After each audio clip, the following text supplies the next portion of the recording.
तारी आँख से आंसू गिरता। कवि के भाव कैसे हो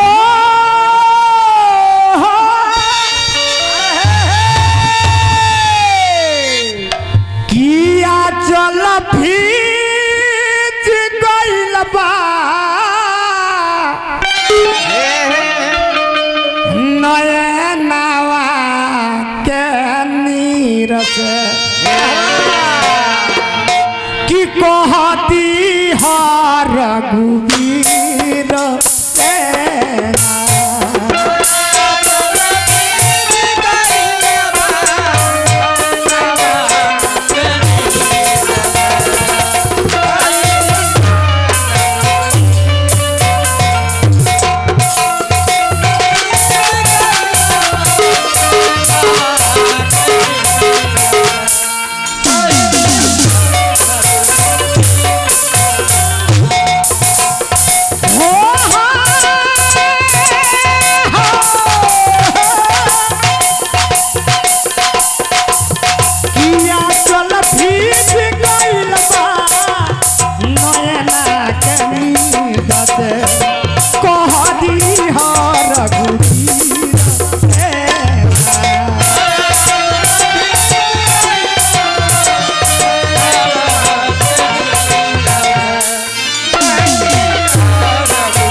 परशुराम श्री रामचंद्र जी से कह दिया सुनो सुनो ये हनुमान कैसे पानी भगवान रे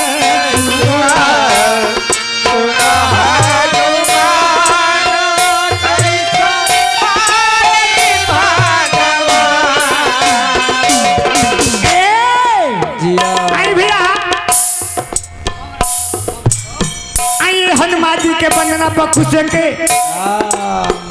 आई हमरा कंचन भैया पकड़ी निवासी हम तो कोनी है आज खाता ना खुली लेकिन खाता खुल गल ना जी आई बड़ भैया की तरफ से बहुत बहुत पुरस्कार आई। चलिए हमरा तरफ से नमस्कार बा माई थामे वाली से कामना बा ओ हनुमान जी से निहोरा विनती बा कि जहाँ से 21 रुपया ले 21 लाख के भक्त कहले के हनुमान सुना सुना ये हनुमान कोई सन पानी भगवान सुना सुना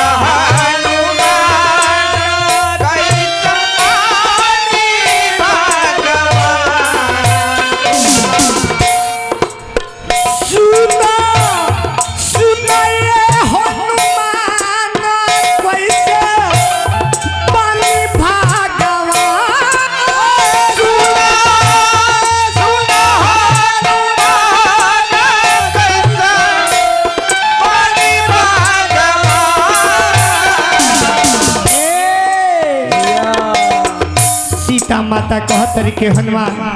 जाके अपना परशुराम श्री रामचंद्र जी से कह दिया कि सीता बैठल बाड़ी राक्षसन के बीच में कह दी रघुवीर से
तरीके हनुमान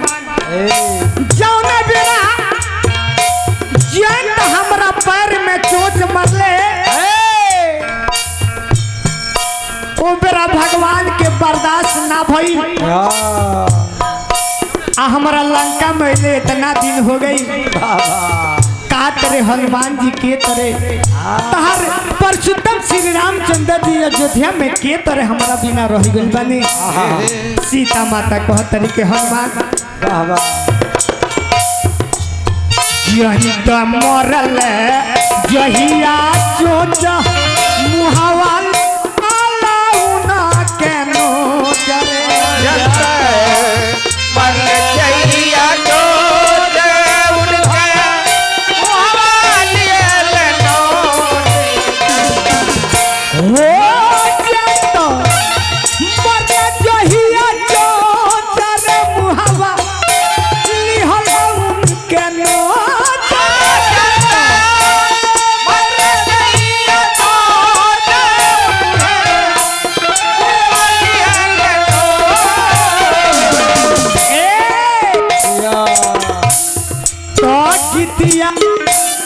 तो गीतिया